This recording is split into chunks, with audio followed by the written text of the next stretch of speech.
Podcasting is an amazing tool for nonprofits. Today, I'm sitting down with Jason Roth from Roseman University. He's going to break down how he leverages podcasting to help a nonprofit called Empowered not only spread the word, but build some connections they never dreamed of. They won an award for their podcast, and they're getting national recognition, spreading the message. He's also going to break down the analytics and why every nonprofit should have a podcast. So, if you're a nonprofit, don't miss this episode. I'm actually thinking about transitioning to a podcast because it creates more content, right? That could be delivered in all these different ways. And we could bring on, like our cover story on our magazine, this last issue was a mom who was part of the first class of pharmacy students 25 years ago. And her daughter's now in the pharmacy program. And like, it's a very cool story, and they're talking, and we did a print article, but that would have been a great podcast episode. Oh yeah, I was kind of talking to Rachel a little bit about that because I want to do neighborhood health stories. Well, because like you guys have all these students with incredible stories, and yes, in the past we've done some testimonials, which is cool. But the podcast, long form, you get the testimonials, but you also get the full story, and you get so much more context to their life, what the school was like, everything. And that's a really cool story. Yeah, to be talking about she was the first one to go through that class, and now her daughter's going through it. Yeah, it's like a full circle thing. Yeah. Like but we have a bunch of, and it could all be about Roseman, and we could bring on guests, talking about the changes that are happening at pharmacy with AI and all that stuff. We could bring an expert on that. We could do all these great stories that are more in depth that would support student recruitment and philanthropy and all that stuff. And then you've got like the testimonial clips, you got the little clips, you got the full episode. You could share it in many different ways. And then I think I'm still going to do the magazine, but it's going to be a flip book. But also you could do a QR code in the stories that link to the full video. Yeah, you want to learn more about their story instead of this, 4-paragraph story. Exactly. Come watch the hour-long episode where we dive deeper into it. Yeah. Well, and then one thing we talk about often as well with our clients that are leveraging it is email campaigns. Oh, yeah, absolutely. Right? You have all these potential students. Prospective students, send them a story about their what they want to get into. Yeah, and then you have that story of like how mom and daughter, 30 years apart. We've got stories like that. I mean, we've got a whole bunch of stories in nursing and stuff that are like that.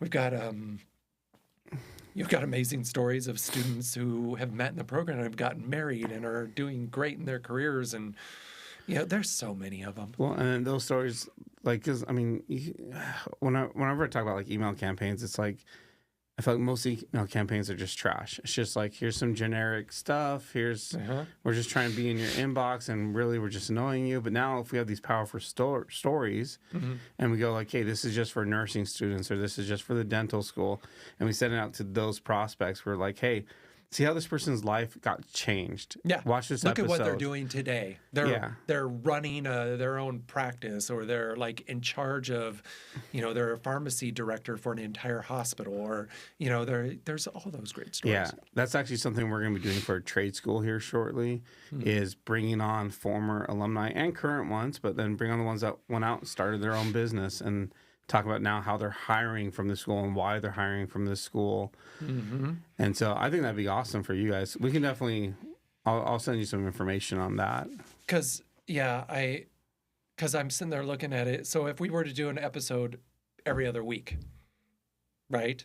That's still cheaper than one issue of the magazine if we were to pay for each one. I mean, but if we could actually increase it if we do more of a subscription thing, right? So it just depends. We have to look at it. I'm going to get it approved. We're working on budgets. I love the magazine, but I think we're past the era of that. I like the tangible, but also there's the analytics behind everything else that you do digital. You could get the numbers and see and get engagement and ask questions and get people to, respond and do all kinds of stuff. So it's just the format that people are clinging on to right now, right? And I think they cling on to it because it's more raw, it's more authentic. You get to and you get to dive deeper. Some more than others. Well, yeah, we could talk about that, but for this. Yeah, but I think that'd be cool. And then like even if you guys have people up in Utah, like I was telling Rachel, there's a studio not far from South Jordan that we know. No. So Yeah, we can work out a deal where, It would be kind of cool to be able to do that, so it provides equity between the campuses because they always feel left out, But you could always bring them on Zoom, but it's not the same as being in person. Yeah. So, yeah. No, in person is always better. I mean, Zoom is cool, but like just that power of connection, especially depending on what the goal is. If the goal is let's connect with this person, it's hard to connect when they're on a screen. Yeah, and then afterwards you're just done. There's no like conversation after. Yeah, and I've watched our episodes, the ones that we've had Zoom and stuff, but the even the body language and the responses and stuff of the in person over. Though it's just so much more dynamic and cool than. Yeah, I've actually been considering starting one for the long-term care pharmacy space, just because we have a lot of clients across the U.S. in that space. And I was telling my wife, I was like, look, it's worth it for me to fly out to where they are and do it in person just because. You can knock out a few episodes. You don't have to do just one. Well, and for me, like I have 3 pharmacies I work with in Chicago. So if I fly out there and I do all 3 of them, and then there's a guy who just recently left one of our clients and went to a different pharmacy, so I'm gonna reach out to him and see if he wants to add on. Yeah. And for me, it's like it's more getting in front of them and just being like, "Hey, remember me? Like I exist," and without trying to be like, "Hey, let's do video projects together. Let's connect." Yeah. Yeah. So, why did you guys? So, I mean, first off, I love what we've already been talking about, but tell the viewers who you are and kind of what you do. Yeah. So my name's Jason Roth. I am the Vice President of Communications and Partnerships at Roseman University of Health Sciences. We're a private, nonprofit, health sciences-focused university here in Henderson. Henderson born, been here for 25 years, and we've got a lot of different programs to educate future healthcare workers. But part of that are our programs to help our community. And one of those programs is Empowered. It's through our College of Medicine. And it is a program that helps pregnant and postpartum mothers with opioid or stimulant use disorders through their recovery by providing wraparound services. So the podcast that we do is Empowered Voices, Recovery to Resiliency. The genesis of that came from a grant from the CDC and managed through the Southern Nevada Health District. It's the Data to Action grant. It's divvied out to communities nationally. And when we got that grant, we were trying to come up with ideas because there's a portion of it to fund awareness of opioid use, awareness of recovery and resources for people to enter and recover from, the disorder. So we came up with the idea of doing a podcast. Our program director, or executive program director, Andrea Peterson, and I were talking, and we're like, we should do a podcast, but we've never done a podcast before, so we kind of had to figure it out. And fortunately, you were opening your studio at the same exact time, so the timing was kind of serendipitous, so to speak, and came to you, and we started mapping it out. We had a lot to learn from. We're now in season 3. We started about a year and a half ago with our first season, and it's going well. I mean, it's been quite a ride. So walk me through, like, starting a podcast. It can be pretty overwhelming. What were maybe the scarier parts, or like the parts you guys were really unsure of? And then I guess, was it easier than you thought? Was it harder than you thought to get started? I mean, it was fairly easy for us to come up with the concept and stuff, but let me go to the beginning. We have the idea for a podcast. What's this podcast going to look like? Who's going to host it? How is it going to be formatted? I did take a lot of your suggestions and ideas as we started to plan it out, but we had to come up with a name. We came up with a logo. We were very fortunate. We have 2 co-hosts for our podcast. One of them is a board-certified psychiatrist, MD, trained psychiatrist in addiction medicine, who works with an OBGYN practice to help mothers on the OBGYN side, psychiatry and stuff like that. And then when we were looking for a co-host, we wanted somebody with lived experience. So we have the clinical aspect, but then we wanted somebody who had the lived experience. So our other co-host, Amani Wilson, she was a former client of Empowered who ended up being, going through her recovery, and she's got a great personality and very open book about her journey. She, I went to her and said, you would be the perfect co-host for this. And bringing those two together, their chemistry and everything, it just works. They're great co-hosts. They work very well together. So we had to, come up with the name, the concept, and we did a lot of research too, because 2025, there's 4.52 million podcasts out there, globally, of course. So we wanted to find, how we fit in the landscape of podcasts. As far as we know, based off our search, we're the only podcast of its kind that covers specifically pregnancy, postpartum, substance use disorder. I mean, there's a lot of podcasts that do mental health, a lot related to substance use. They may have a one-off episode on the subject.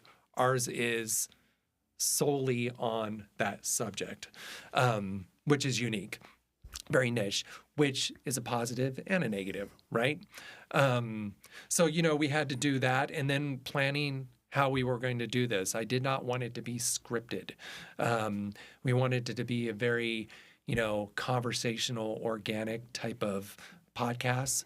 So we plan each episode. We have a template for that, and it's worked very well for us in creating very, very good, engaging podcast episodes. Yeah, you guys are killing it. The episodes are always great. Yeah. You guys bring on some really cool guests. You guys have had what channel was that one guy from? The writer or the producer, right? It's kind of evolved a little bit. Our original idea was to bring on our folks and moms to talk about, substance use disorder and recovery. It's expanded a bit from that initial season. And those are great, by the way. Absolutely great. But as we've gone along, we're like, there are so many different areas that intersect this. So we had that one episode where we had a producer from, he worked on the show Intervention on A&E. He's done a bunch of documentaries on celebrities with substance use disorder. It's an area that he is very passionate about. So we did that episode on substance use portrayal in the media and how it could either hurt or help folks with substance use. So we've expanded. We've got an episode coming out Monday, the intersection of substance use and human trafficking, and we brought on somebody from Metro and somebody from Rise at Signs of Hope. So we've branched out a bit. It's kind of grown in its scope. In fact, I recently rewrote the description for the podcast because of that. But it's exciting. We're starting, and the funny thing is, we're actually starting to get pitches from professionals that want to come on, which is great. Right. Yeah, that's crazy, right? Like you just have now these random people reaching out, being like, "Hey, I could come on this show and talk about these things, and it could bring value." And then you get to kind of, because I feel like that's one of the hardest things is finding guests. And I'm sure a lot of the pitches probably you're like, this doesn't really make sense. Some of them do, and some of them don't.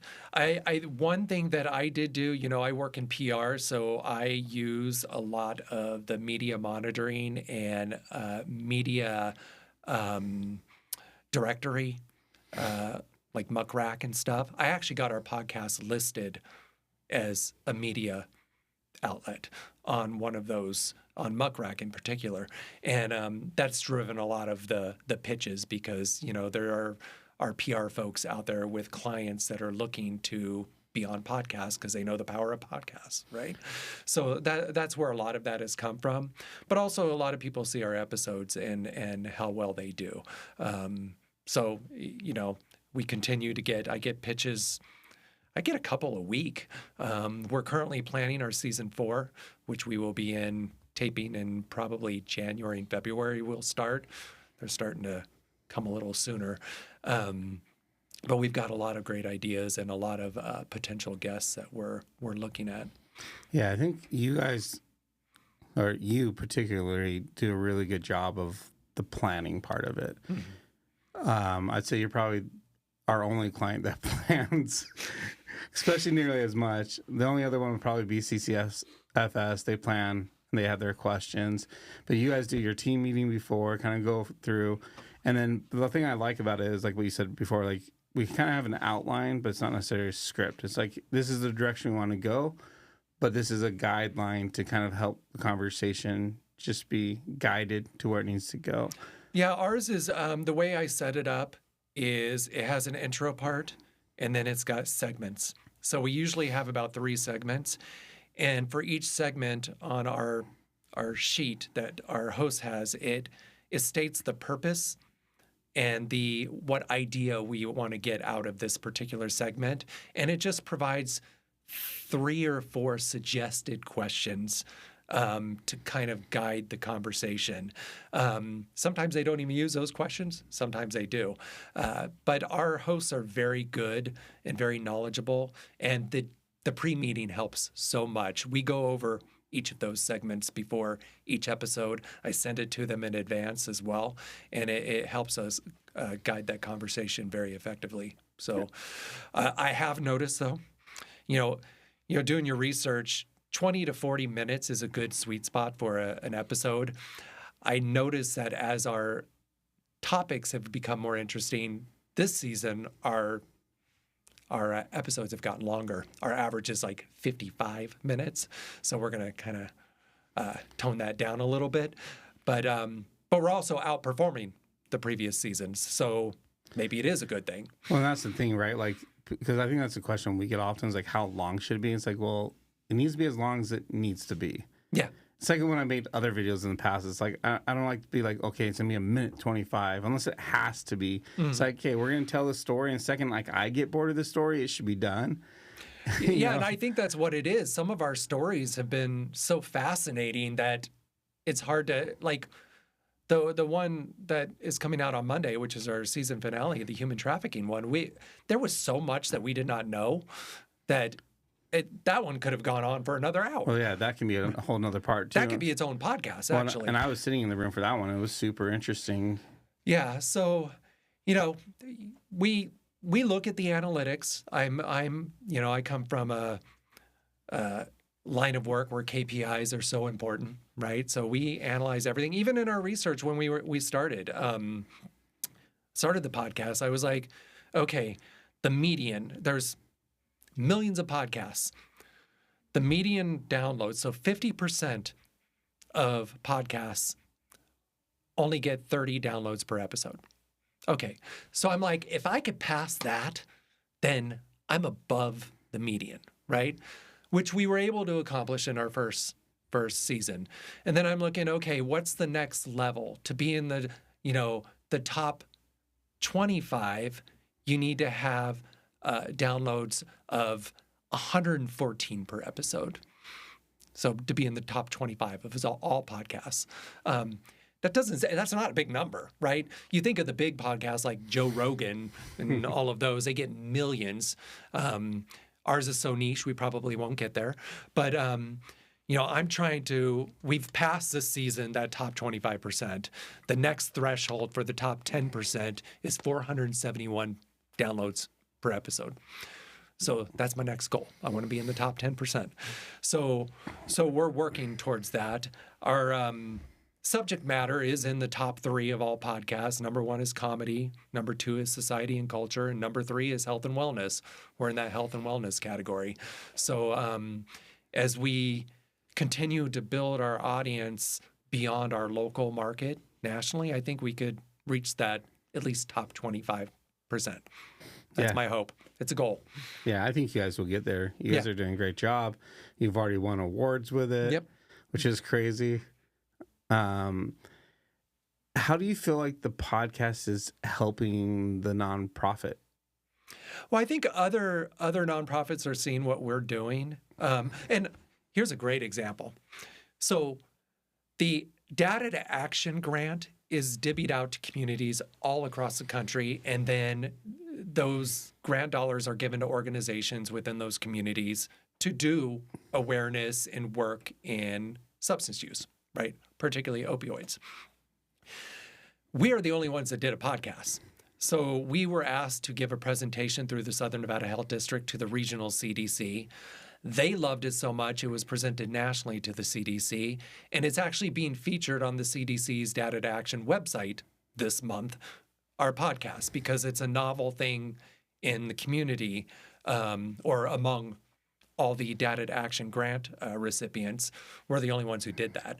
So, it is influencing others and showing different ways that you could share information to build awareness of a particular topic. And we're very proud of that. Yeah. And then do you feel like it's helped build some connections? Has it helped lead? Has there been any success? Like, yes, awareness with like other organizations, but for the nonprofit specifically, have you seen like, okay, we brought these guests on and now that opened a door to a new relationship that now we're working on certain things, or this episode actually helped us connect to somebody? Mm-hmm. Yeah, actually the last episode with the human trafficking, there was a lot of discussion during that particular episode with Dr. Farzad, our clinical person, who works very aggressively on promoting and standardizing universal screening for opioids or substance use. And that's just at all levels of healthcare, asking simple questions to find out if people are using substances. His argument is, we screen for diabetes, we take blood pressure even when we go to the dentist, but how many people ask, are you using substances? So there was a little bit of that discussion, and now the human trafficking organization wants to get together with him to implement that type of thing, substance use, within the human trafficking victims and survivors. So, and there's already been follow-up on that. So, those connections are made, and, you learn best practices, you learn what other people are doing, and there's opportunities to collaborate. With all businesses, obviously marketing dollars are scarce and they need to be used wisely, but especially when it comes to nonprofits, right? Would you advise other nonprofits to start a podcast? Do you think it's worth their time? Is it worth the budgets that they have? I actually think it is. Obviously, there's some work on the back end that you have to do, so you have to have the resources in-house to be able to do it. But podcasts, it's a very good way to do it's content creation, really, and it's both long form with full episodes as well as short, because you use clips and all that stuff. And I want to thank you too, because you gave me the idea on YouTube of doing the short clips to drive subscriptions and drive viewership. And that is very, very effective. So I appreciate you for giving me that idea. I didn't even think of it until you brought it up. And our clips, most of them get thousands of views, and our number of subscriptions have gone up, and a number of views have gone up as well. So it works. But the episodes on the podcast, they could be shared in many different ways. You could share them on social media. You could share them in email campaigns. I even do little postcards that we hand out that have QR codes to our podcasts. So there's many different ways of getting that content out there. It's very versatile and very cost effective too. The cost of doing a podcast isn't high. You just have to really be thoughtful in your planning, and it does take some work on that end, but you could come up with some great content that shares your message and gets it out there. Yeah, if there's a nonprofit that was considering starting, what kind of advice would you give them about doing it? Well, it's really analyzing your audience, who your audience is going to be. For us in particular, it is people going through substance use disorder, their families, but also the healthcare community who may not have a lot of experience, like the universal screening, not a lot of experience in working with that population because there's a lot of stigma related to it. So it's really knowing your audience, coming up with your goals and objectives. What do you want to accomplish with this podcast? What kind of messaging do you want to get out there? The name is going to be very important. What platform you're going to use is important. We use Buzzsprout for ours. It's been very, very good for us. Gets it on all the platforms. And then careful planning on the structure. And I think your host is very important too. Who is going to be the personality that is dynamic and likable to be able to share your messaging and conduct good interviews? Because I see some and they're okay, but you got to have a host that's able to draw information out of your guests. Yeah. So shortly after we opened, we worked with a client who since shut down his business and went back to corporate America, but he wanted to start a podcast. And I told him, I was like, look, we'll help you do the podcast. I think this is a really good idea to build relationships with your clientele, but you can't be the host, which I don't normally say because, like, for me, like, let's just say you're a business coach. If you're dry and boring, you're dry and boring. That's okay. We want that out there, and we want people to see that you're dry and boring, because the people that don't like it will never be your clientele anyways. But for his, because it was trying to be like a show, it was trying to be entertaining and lead to business, I told him, I was like, look, you can be on the show if you want, but you have to find a host. So we actually got him a host instead, and she did so much better. He was so awkward. It was super awkward. I mean, you got to think about the audience. You have to keep them engaged, because I love analytics. I've mentioned it already. I will actually go in, and in the analytics, you could see where people drop off in watching, right? You could see some episodes, they'll drop off a little bit sooner. Some episodes, they stay on for the whole thing. But a lot of it has to do with the host and how they're conducting the interview and getting the guests to open up and engage and share. And you have to have somebody that has that talent, and not everybody has it. What do you think has been like the hardest part for you with managing the podcast that maybe you didn't think was going to be as hard?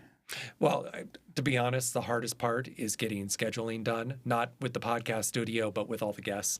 So, we've got our Empowered program that Amani works at. You also have our other co-host, who's also a faculty member in Roseman University's College of Medicine. He's teaching, he's doing clinical stuff. He's also got the practice stuff that he's doing. And then you've got Amani, she's got kids, and then she's also working at Empowered. But then you have your guests that have jobs and other things that they're doing. So that is really the hardest part, is the scheduling portion. Thank goodness I've never had an episode where somebody has not shown up, knock on wood. But that is my single hardest thing. Yeah.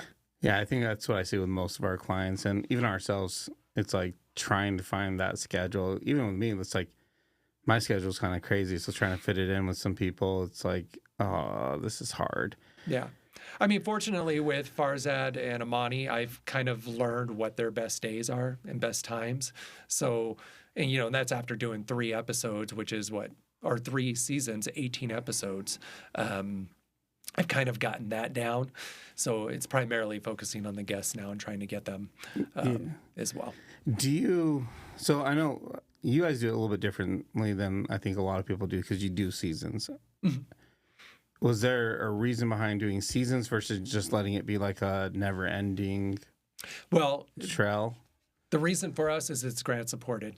So the grants run for a certain amount of time, and then you have to get them renewed, and you have to get the budgets approved for the grant.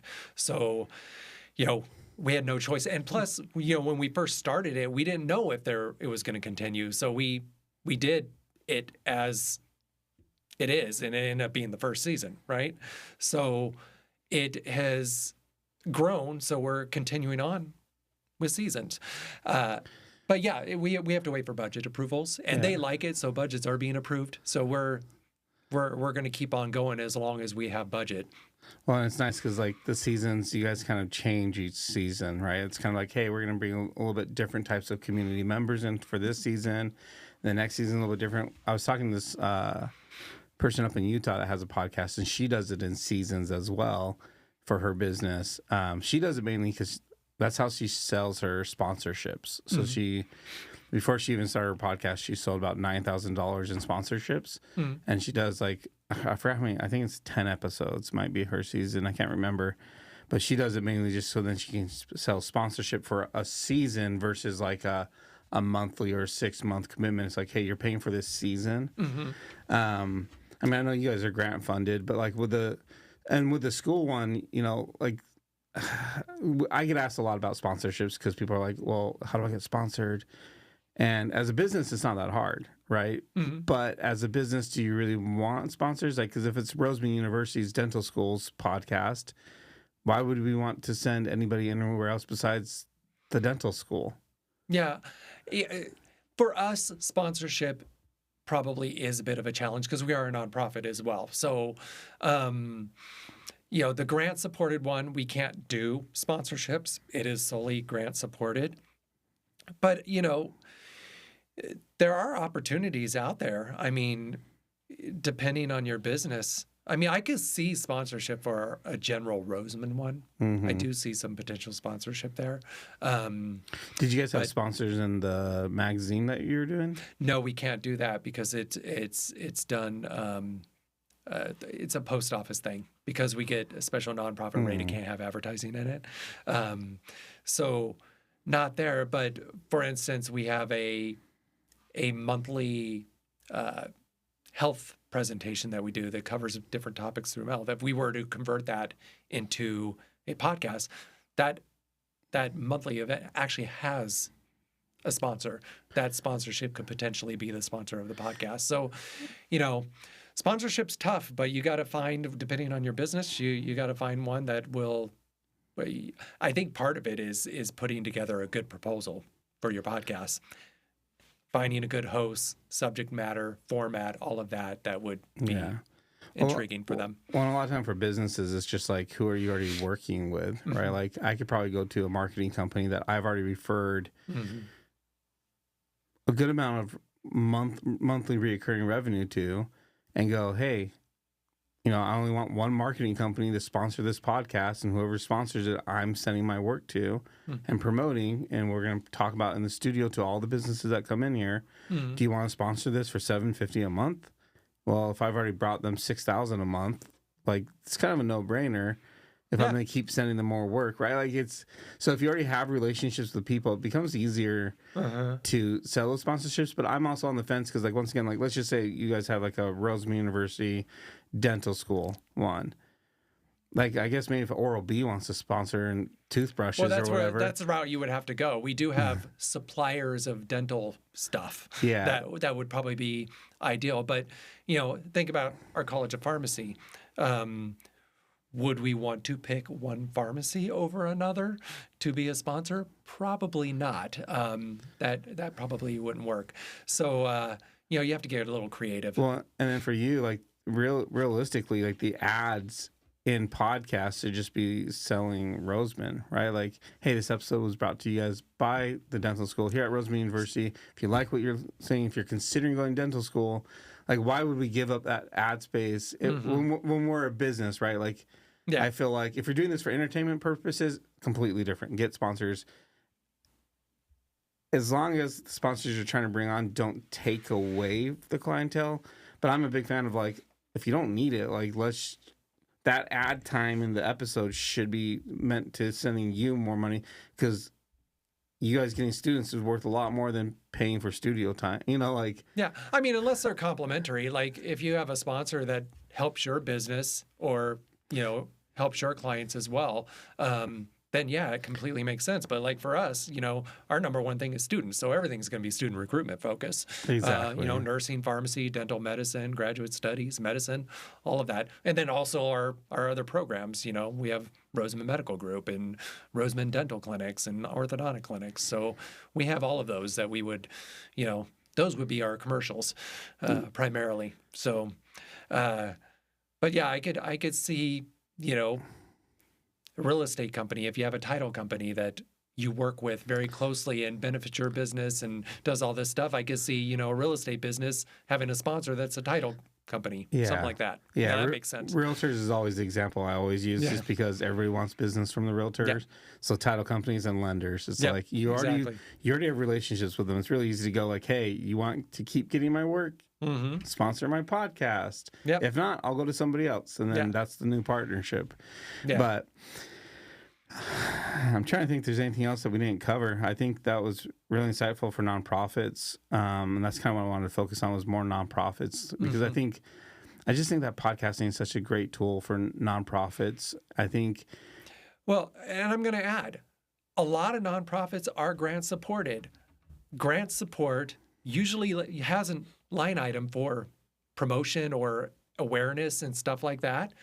It could be considered. I mean, it's not that expensive. I mean, like I said, it takes the work on your side, but the production part is not that expensive. So if you have a grant that has that line item in it, you could do the research and consider it as a possibility of transitioning to a podcast for that. Yeah. One thing I was talking about to one of our nonprofit clients was, I don't think like a general podcast really makes sense for them to promote what they do, just because their situation is a little bit unique. But I was talking to them about like, well, if you just start a podcast and it's more about the impact that your organization has on the community, and you bring in your donors and your sponsors and you share their story about why they donate. And it's almost like a perk of like, oh, hey, you donated X amount. You're going to come on the podcast. We're going to showcase you.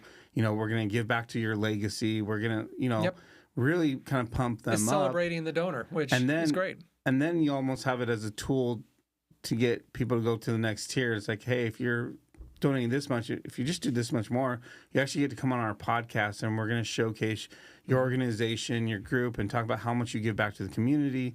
And to me, I was like, because obviously, like for a lot of nonprofits, yes, they're serving, but the back end is like, we need money, right? Like, how do we get people to give us more money? So why not create a podcast that's designed to open doors to relationships? And maybe you're trying to go after a donor. Yeah.